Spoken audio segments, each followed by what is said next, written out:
Today, we're talking about something that is not glamorous, but absolutely critical in your business and to your clients. It's cybersecurity. As travel advisors, you're walking around with a gold mine of information: payment details, passport numbers, itineraries, family names, birthdays. It goes on and on. And while you're trying to keep up with wave season, supplier changes, client emergencies, all the things that happen in the world of travel, there are people out there whose full time job is trying to access your online systems. My guest today is to help you to lock that down. Jesse Castro is a cybersecurity expert and founder of FMSIT, a managed security service provider that protects businesses from daily attacks on their systems, data, and finances. He spent years on the front lines seeing exactly how hackers think, where they get in, and how one careless click or repeated password can open the door to everything. In this episode, Jesse's going to break it all down in plain English: why public Wi-Fi in airports, hotels, and cafes is so risky, why saving your passwords in your browser is one of the worst things you can do. I was guilty. And how simple tools like VPNs, password managers, and two-factor authentication can protect you, your income, and your clients. If you've ever checked email on airport Wi-Fi, reused the same password, or posted off to Italy for 2 weeks on social media, this episode just might be the wake-up call you need and the action plan for going forward. Jesse, welcome to the show. I'm so glad you are here to scare us just enough to take this seriously and, of course, to show us how to fix it. Without further ado, let's go ahead and get this episode started. This is the Art of Selling Travel Podcast, and here to guide you through it all, your host, Glenda Beagle. Hello, Jesse. Welcome. Thank you. Glad to be here. Well, I am so excited because quite often we hear about cyber attacks coming from getting your email hacked or this, that, the other. But you and I had a conversation a couple of weeks ago, and I'm so excited to bring it today because that's not the only way. And so for travel advisors, whether they're working remote or for their clients or other such, they do a lot of traveling. And you and I had a really good conversation about all the ways that we need to be protecting not just ourselves, but our clients as well when traveling. Yeah, traveling, if they're traveling, they have to be very careful when they're on public Wi-Fi's because they'll go to a hotel or to an airport, cafes, any of those places like that, they have open Wi-Fi. And when you have an open Wi-Fi like that, you always get bad people in those scenarios because it's very easy for them to hack into your computer or hack into your phone, whichever you're on.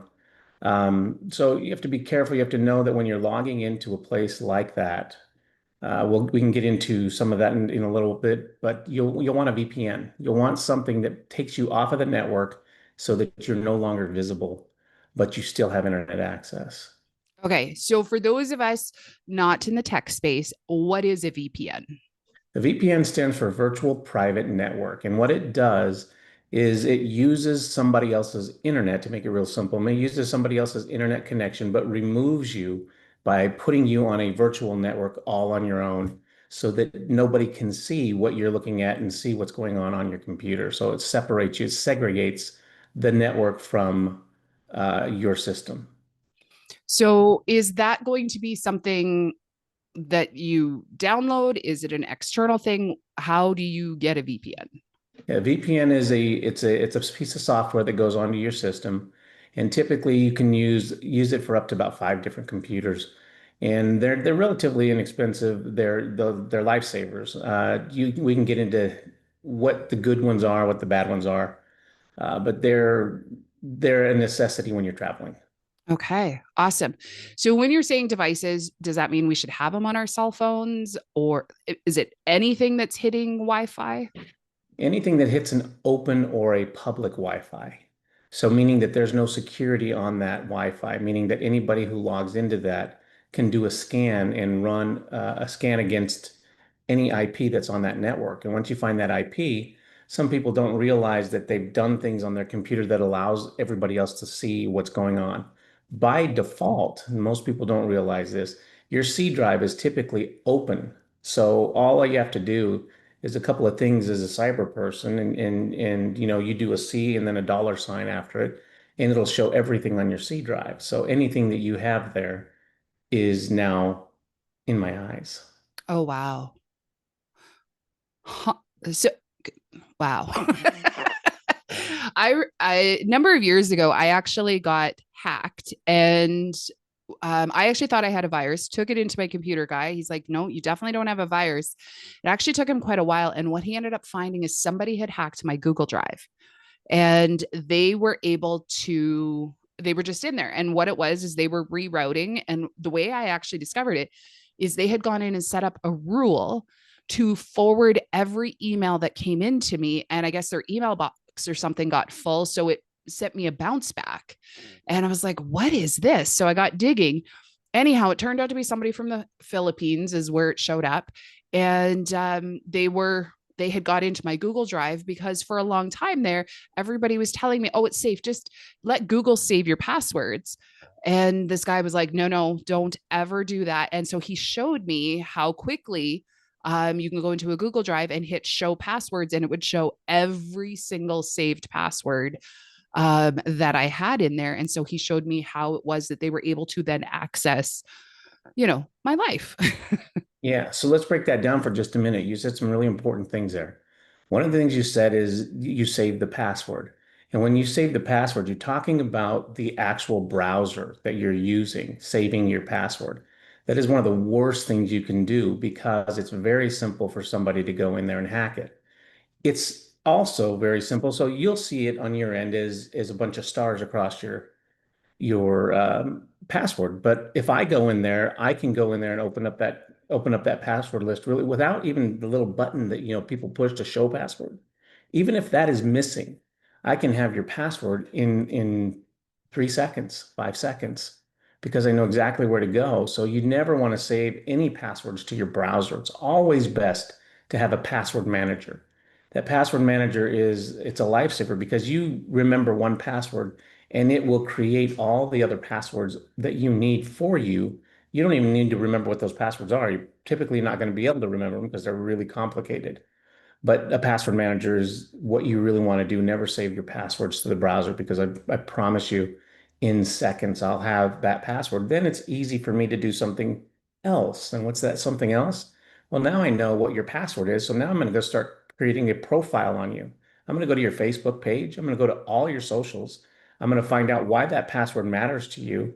And I'm going to build this whole complicated network about who you are, and I will get your passwords for everything. And the next thing you know, I'm not only logged into your Facebook account, but now I'm logged into your bank account. Yeah, it's crazy. When he showed me that, I think this was in 2019, that this happened to me, and he showed me. And so he showed me every single thing they had access to. I've never saved it since then.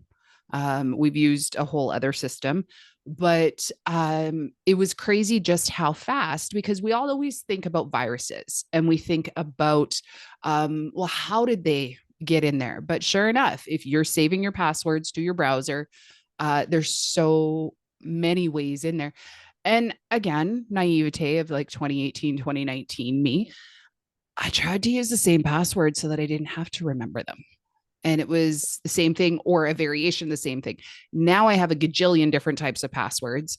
But back then it was a lot of very similar passwords. So even if it wasn't saved, they were then able to figure it out in other places I went. Because again, once they got into my Google, they were able to then see everywheres that I had looked. They were able to bring up all of my browsing history and everything. So they were able to go into other sites. And because you can see how many of the same password were reused, didn't take a rocket scientist to figure out that's probably the same password to get into these other ones. That's right. It takes a simple algorithm that we run these things through, and you'll find that password in seconds. So if you're Crazy. just adding like an exclamation mark or a one or a two at the end of your original password, it's very simple to find, and that's how they do it. And as far as travelers are concerned, the thing is that scammers know that's prime time for them because they're distracted, they get jet lagged, they're rushed, they're emotionally invested in their trip, right? So all of those things play a factor in hacking travelers. That makes so much sense. For a while there was a show, CSI Cyber. They did a lot of episodes based out of airports. So, based on that, I'm going to assume airports are probably a really easy hunting ground, if you will, especially what you just said, distracted. I don't know about a lot of other people, but a lot of my flights are first thing in the morning or late at night. So I'm exhausted, I'm tired. I've just been through security, and just get me on a friggin' plane and let me go home is usually my attitude, or let me go on vacation. So I don't have the same amount of perception around me as what I would normally, if you will. Yeah. Yeah, and you're right. Hotels, any coffee shops, airports, they're perfect breeding grounds for hackers because you can set up a fake Wi-Fi network that looks 100% legit. And what I mean by that is I can take some devices and put it in my backpack that you'll never see. And it will be a device that looks exactly like the one that's there at the hotel, at the airport, let's say. And the reason you're going to pick up my signal is because you're so close to me. So I've named it the same as the airport, but the only thing that I've done differently is now you're on my network, so I can get into your system. It's not hard to do. So that's why you want the VPN. Oh, wow. And let's be honest, in an airport or hotel or wherever, you're not going to second guess somebody who has a backpack that sits on the floor beside you. You're not going to second guess somebody who's working on a device, be it a phone, tablet, or laptop, because frankly, that's probably what you're doing. And so they're mimicking similar behavior so they don't look out of place. They look like anybody else that's sitting in that facility. Well, just think, Wow. they've already passed through security, so they've got through the tough part of it, right? Wow. Okay, so when I travel, I use my cell phone to hotspot. I have travel plans for a significant part of the world. So rather than connecting to Wi Fi, I'm hotspotting off my phone to my laptop. Is that a safer way of doing it? Or am I just fooling myself? Well, it is a safer way. And the reason it's a safer way is because now you're on your phone's network, whatever that network is, be it Verizon or whoever. But remember, if there are other people on the Verizon network, they too can do the same kind of thing. So that's why the VPN is so important. Oh, So wow. if I'm a bad person and I'm on the same network as you, I can still do some damage if I want to there. Some things that people don't realize is that you have to turn off your Bluetooth when you're not using it because that thing will go out there and search and it searches for things, right? And so the next thing you know, all of a sudden, your Bluetooth is turned on. I'm going to turn my Bluetooth on. I'm going to find out what the name of your phone is, and then I'm going to attack it from that end. Oh, wow. Okay. I'm feeling my stress level increase next time I go to an airport. Yeah. Okay. Okay. So, But yeah. phones are safer than laptops. We'll say that. I will tell you that they are safer than laptops. So if you're on a laptop and you don't have a VPN in a public place, then I just wouldn't get on it at all. Okay. Okay. So then let's talk about VPNs. What Mhm. do we need to know when picking a VPN? For the average user, any VPN that is well, most of the VPNs are going to work just fine. When I was saying that earlier, I was specifically talking and thinking about how you get into the dark web Okay. and why VPN is important. There's two methods that you have to have before you do something like that. So a VPN in my situation, let's say I'm just going to go there for just a second. Yeah. If I want to get into the dark web, I have to have a VPN that doesn't track my logs. So it typically means it's a VPN that's not made anywhere in the States. It's got to be a specific VPN so that those logs aren't tracked. And the reason those logs can't be tracked is because there's a lot of craziness going on down in the dark web. But people don't realize they go into the dark web and they get caught and they wonder, well, what happened? Well, I'll tell you two reasons why you got caught. First one, if you had a VPN and you set it up, you probably bought it with a credit card. Well, if you did that, that's very easy to track, easy to Yep. trace, right? So you do that with Bitcoin. You buy that Oh, with Bitcoin, then there's no chance for that, right? But you also have to have a browser that creates anonymity.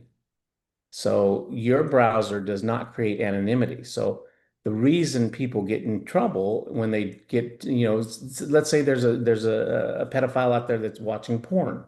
The reason he gets caught is because he might have a VPN and think he's safe, but he's only done one thing, and he just created security.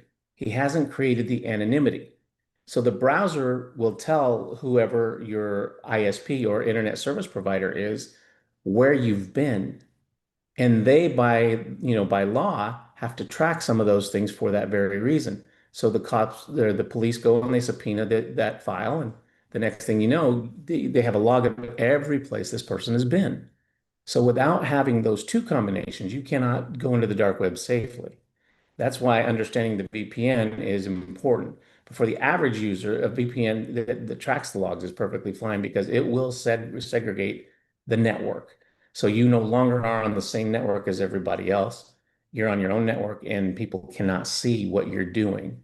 okay. But the ISP still knows that you're there. They just don't know what you're doing. Okay. So for travel advisors that are wanting to continue working while they're traveling and other such, the VPN would prevent anybody else from being able to see inside of their CRM software and being able to access, because sometimes they're having to process payments for clients because it's come in while they're traveling. So the VPN would block it out so nobody else can see what they're doing or see how they're accessing those sites, to be able to make the payments and to be able to, even just simply be in their emails. Because, as much as we tell clients, don't send us personal information in your email, they still end up doing it. Yes. So we want to make sure they're not. That is correct. And you're right. As long as you have the VPN turned on, then you can go to those banking apps and that kind of stuff. Do not do it without that. But you brought up something really interesting that people have to understand when you're inside of a hotel. If you have a laptop and you need to plug it in, do not plug it into the USB ports that are there. Because if you've ever looked at inside a USB, and I wish I had one with me right in front of me, but oh, I do. I'm going to show you. If you ever look inside the USB, can you see that? Yep. Okay, inside that USB, there are four little gold leads. Only one of those is for charging. What do you think the other three are for? Well, if only one's for charging, I would think the others have got to be for data because you can also use USB for data back and forth. That's right, data transfer. So if somebody is being criminal in their activities and they put a device there and you plug into it, it's going to charge your phone, but they're also going to steal your information. It's called juice jacking. Oh, So you wow. always want to use a wall plug-in when you're in a place that you're not familiar with, because that's the only way that you'll be completely safe. Or you can get a device that you put in before the USB that will also turn off those other ports, those other lines, and will only charge. Hmm. And you get those on Amazon for not very much. Okay. But generally speaking, your best security is to use a plug and plug your cord into the plug and then that into the wall so That's that right. it's strictly just into a power source and not into a possible data source. Right. Okay. So you were talking about USB. So I'm seeing a lot of them are coming out with USC. I'm particularly my phone. This last phone I got, everything is USC based. Is there a difference in data transmission on a USC cord than it? No, same idea as a USB. Yeah, you still have data transfer. As long as you have data I transfer, suppose. then you're going to have that problem. Okay. Yeah. Because every time I plug in my phone, because it sits by my desk and by my computer, and it's like, do you want to transfer? And I'm like, no. So yeah, I Yeah. guess that would do that. And those are very important things to really understand because travel advisors, they're a very high value target. They handle personal information, they handle payment data, they handle itineraries, they handle passport details, and that makes you more valuable than the traveler. Huh. Let's process that for a moment.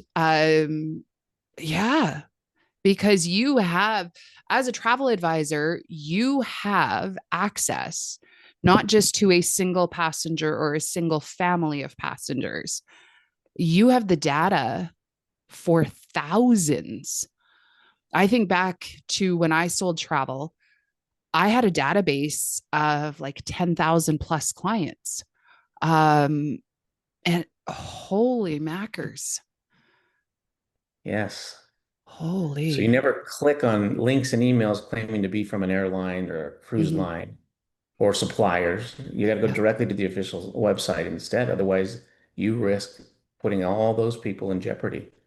And I know about that because as an MSSP or a managed security service provider, we have access to all of our clients' financials. And so we get attacked on the daily. So we have to be very, very good with that. It takes them one time. When I say them, I'm talking about the hackers.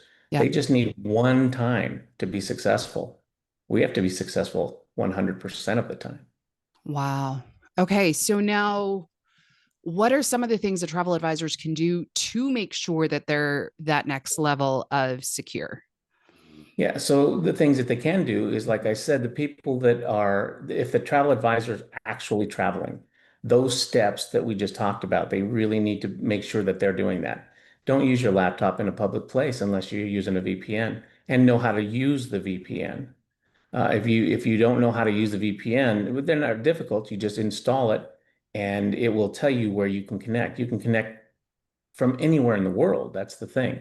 So, and there's some benefits to having a VPN. I mean, if you're in a place, so for instance, if you're in, this is going to be kind of funny, but I'll let you know this. If you have a VPN and you are in the United States and you want to travel to the Caribbean and you go to the website and it says $1,000. Well, then you said, oh, wow, we should go. So you go back and you check later on, and now it's $1,500. It's like, oh, well, why did it go up?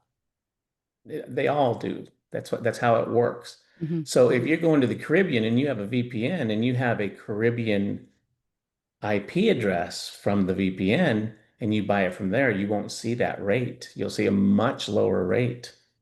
So there's benefits to it as well. Oh, wow. Yeah. Wild.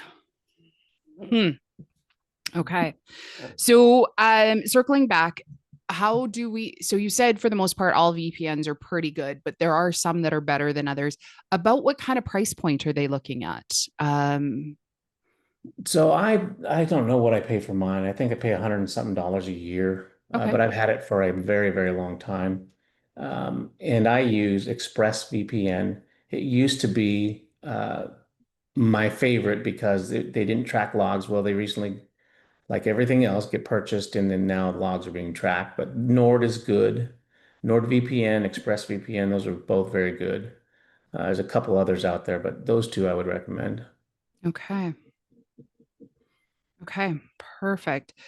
Um, so now you keep talking about hotels and other such when it's open.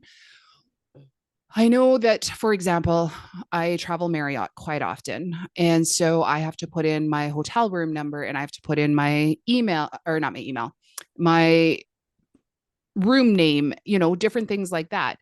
Is that still a completely open, or is that one a little bit more secure because I've had to log in? Because I know they have like a free one, which is super slow. But as a Marriott Bonvoy member of a certain level, I get a faster internet. But then I actually have to log into that. I don't, I know exactly what you're talking about. I still don't trust them, even Okay. if you're logging in, because all you're doing at that point is you're just giving them information saying who you are, and they're validating who you are as a check-in. Okay. But it's still an open network. Okay. I've always So, kind of thought that. My husband uses the Wi-Fi's all the time. I just have a really beefed up cell phone plan, so I just use that. But as long okay. as he has a VPN, he'll be okay using any of those. So, Okay. Good to know. Okay, so a VPN is going to be a top priority. Not using any sort of data cord for charging. So actually getting the block plug to plug in and that sort of thing. or Any a other USB blocker. or USB blocker. Yeah. Okay. Okay. Sorry, I'm totally taking notes as we go. That's okay.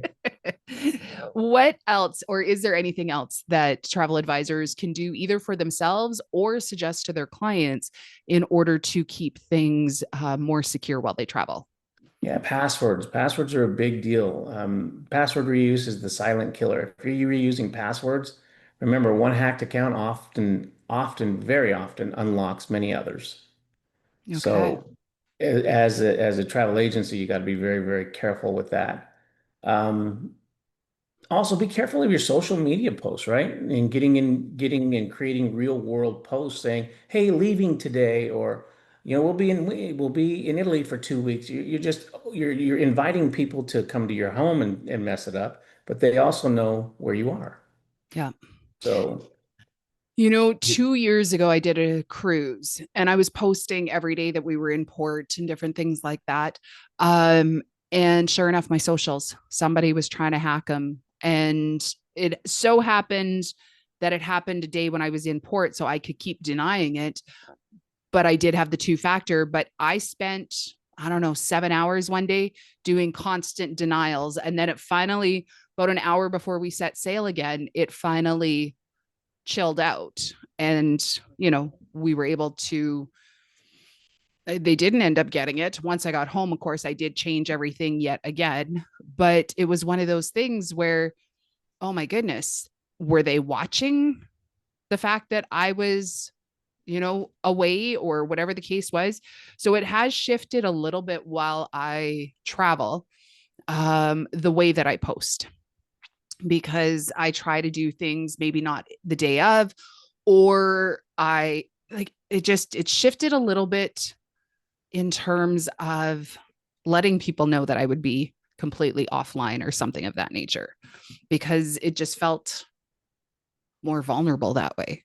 yeah, it's you got to be very careful with that. It's like the whole email situation when you start dealing with emails.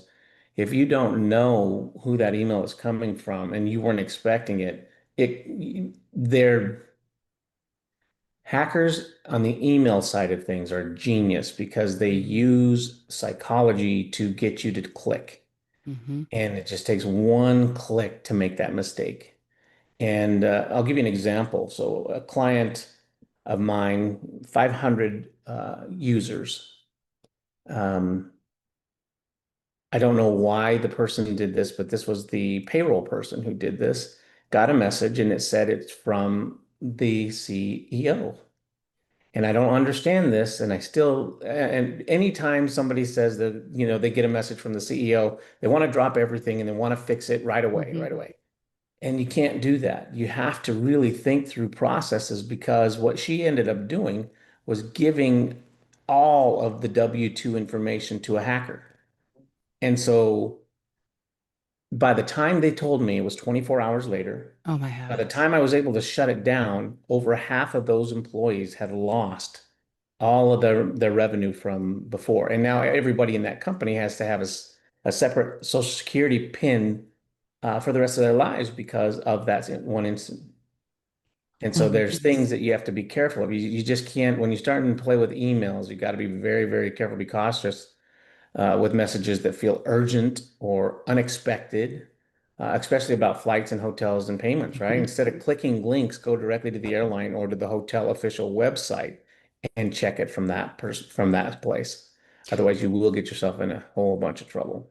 Well, and I've heard of stories of travel advisors where they've had clients that were booked on certain cruise lines or whatever the case may be. Their clients were fishing around on the internet looking for information about their sailing and this, that, the other. And then up pops a phone number or something that, have questions about your book. Like, and I don't fully understand how it's happened, but clients have been calling these phone numbers being told your file got canceled, and they said, no, we're working with our travel advisor. Like, no, your travel advisor didn't make payment.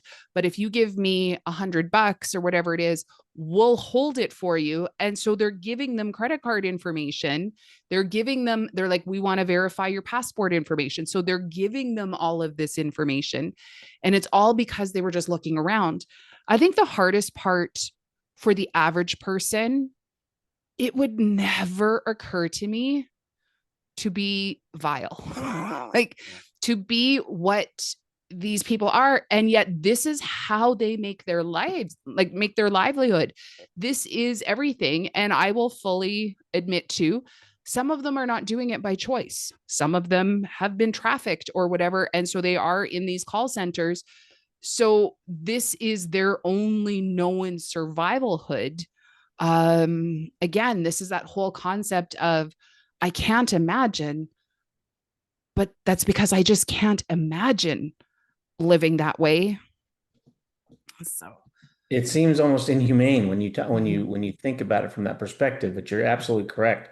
Some of these people, that's the only means of revenue that they have, the easiest way for them to produce. And it's the vulnerability of others. It's the hurry and the rush of others. It's the taking from others. And I suppose you do that long enough, you become immune to it. And I think that's where they are. yeah. And that makes sense. Now, something I've heard, and maybe it's one of those old wives' tale things, but I also think there's a good possibility to it. You see a lot of these really odd posts on social media that are like designed to trigger something in you, but you've got to like and share it in order to prove to God or prove to whoever that you'll like. I've heard that these are quite often connected to hacking groups because they want to see how vulnerable you are and likely you are to share these sorts of things because they know that you're a little bit more susceptible to a hacking or a catfishing or something. Is what I'm hearing accurate on that? What is your take on that? Absolutely accurate. Okay. And the reason for that is because it doesn't take very many of those to realize that you're going to fall. So they Mm-hmm. they do that just to see if you'll click. If you'll click to that, you Mm-hmm. definitely will click to something that's starting to play on your emotions. Most of these things are emotion based, right? Mm-hmm. Once they can get to your emotions, you now don't think reasonably. You're not thinking with logic at that point. And when your emotions take over and you can't control the emotion, you fall to scams. Yeah. Which is also why in the travel industry, you will see a Facebook page that, if you actually did a little digging, has 0 followers when it first comes out, or 0 posts, but now has 300,000 followers because they're giving away a trip to Tahiti or they're giving away a trip to this, that, the other. And all you have to do is like, share, and comment. That is one of the reasons why Meta was actually penalizing those posts for a while there, because that was a hacker gateway. And so I know that it can look like really easy ways of building your following to do the like, share, follow, comment, blah, blah, blah. There's a reason why it's not recommended. And it's because it is one of those tricks that hackers will use. And again, if you're doing it, they don't even have to do it on their own posts. They will check out other people's posts that are doing this because they know that the people are more susceptible, which is how you end up with a hacker or somebody creating a fake profile and saying, congratulations, you won, DM me. And so you, as the business owner, are now setting up possible clients of yours to get attacked from having done this. And so while I get it, it's really fun and it's really easy and it's that low hanging fruit of how do I build up my following real fast? One, you're probably not building it up with the people you want to build it up with. You're building it up with people who want something for free, not something that want to pay. But also, two, you are creating a vulnerability for people to allow a hacker to come in and go for it. I It's a used to sit on a board for a local nonprofit, and we would do just a community dinner. Tickets were $25 for the Christmas dinner.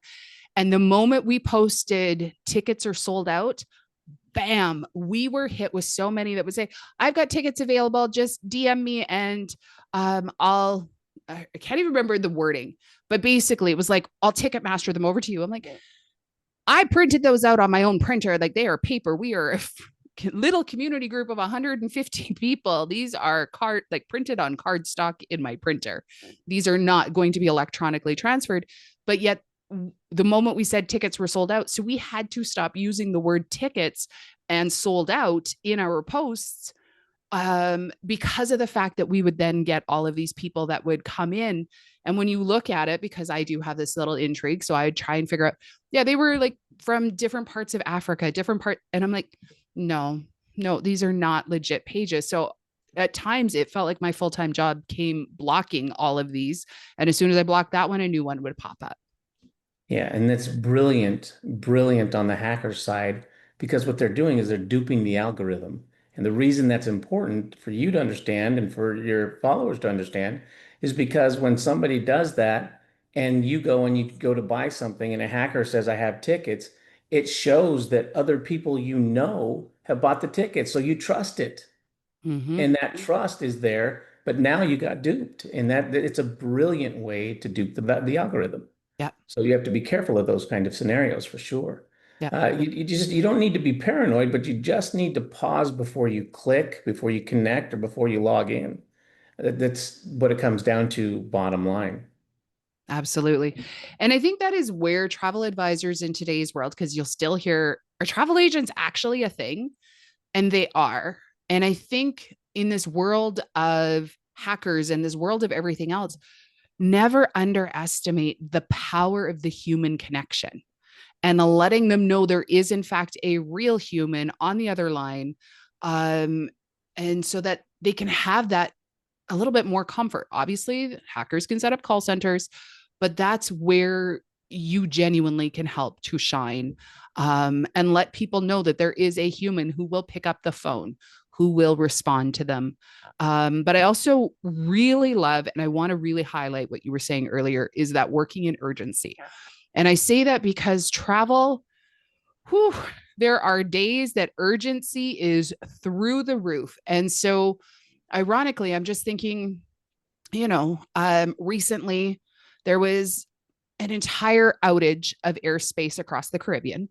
And so, as you can imagine, the chaos that that sends the travel industry into for that time, when particularly when that happens, or hurricane happens, anything that's going to send the industry into a tailspin, that is where you genuinely need to slow down even more, because your vulnerability as a travel advisor is at peak levels during those times as well, because the hackers will know that you don't have time to question things. It'll be, yeah, I'll just, and even in the, yeah, I'll get to it later, you'll be amazed how many times you might accidentally click something and not even know that you've clicked it. So that's where, when things are at its peak right now, travel advisors, as we're recording this in January, it's the middle of wave season. So a lot of travel advisors are flat out going crazy right now. It is so important. The busier you are, the more you've got to slow down and take a moment to let it all sink in and be able to process it, because it's in those moments that your vulnerability is the highest.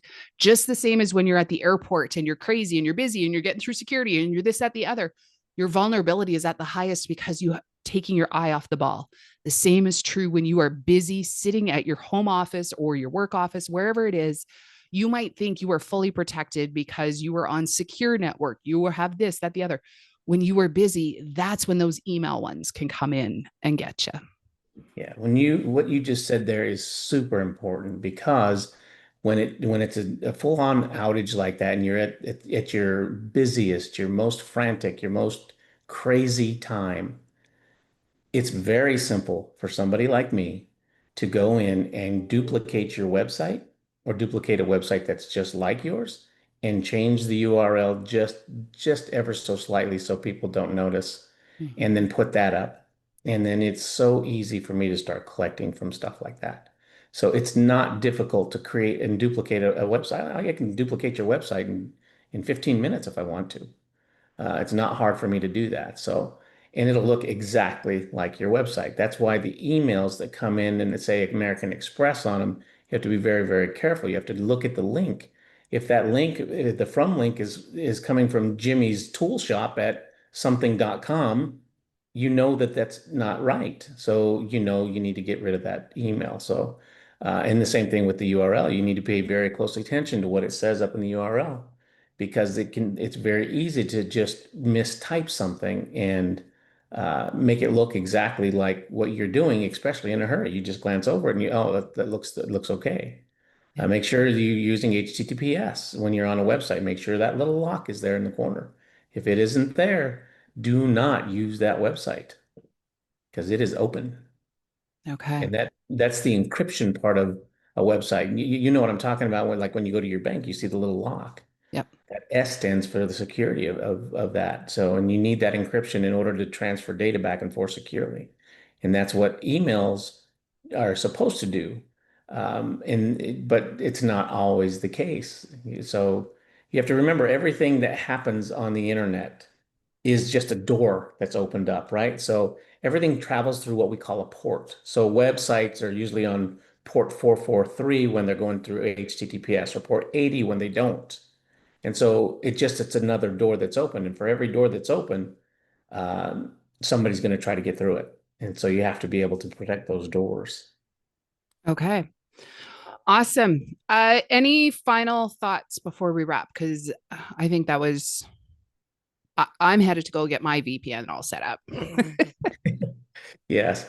Just never click on links and emails claiming to be from airlines or cruise lines or suppliers. Just go directly to the official website instead. And you don't need to be paranoid. Just make sure that you pause before you click on anything, before you connect to anything, or before you log in. And that's it. Set up a VPN. And if you're going to use any kind of public Wi-Fi at all, make sure that VPN is turned on.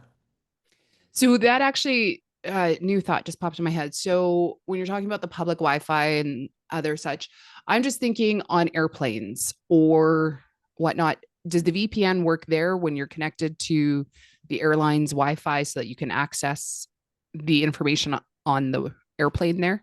Yes, as long as you're Okay. connected to the internet, the VPN will connect. Okay. Awesome. Cool. So job one, make sure you have a VPN.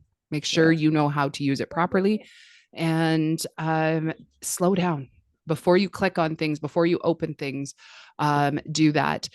Two-factor authentication across the board. That's I've heard a question about whether it should be self or like should be a phone number or it should be email. What do you have a thought or opinion or encouragement on that? Now, if you have the choice between the two, you always want to go with a cell phone because it's typically in your hands, right? Okay. And so if you see something come up and it says, "Hey, you have a new code," you automatically know, "Hey, I didn't do that. Somebody else was trying to hack into it." And Okay. then that is the prevention for it. If you're doing it through email, as you have experienced, it's not real hard if somebody's inside your email. Now, remember, when you get inside somebody's email, they don't do anything. People who hack into emails don't do anything for sometimes months. And the reason Mhm. for that is because they're actually monitoring all the action that goes on so that they can see who does what and how they do it, so that when they make their move, it's going to look like that person did it. Yep. So you have to be very careful. So email, it would be my last choice. Okay. When they got into my Google Drive, the guy told me, I can't remember if it was 6 months or 9 months that they had been in there, but they had been in there a very long time. Oh So yeah. yeah, you're exactly right. They're going to be there and you'll never even know that they'd been in there. So fantastic. Thank you so much. If they have more questions, they want to know more, where can they find you? Well, I'm making some big changes right now. So you can find us on our website. It's www.fmsit.net. We're making some big changes there. But I also do a bunch of marketing as well. So we'll be doing that as well. So you'll be able to see us in the marketing side pretty soon as well. But take a look Fantastic. there, and then from there you'll follow a bunch of our socials.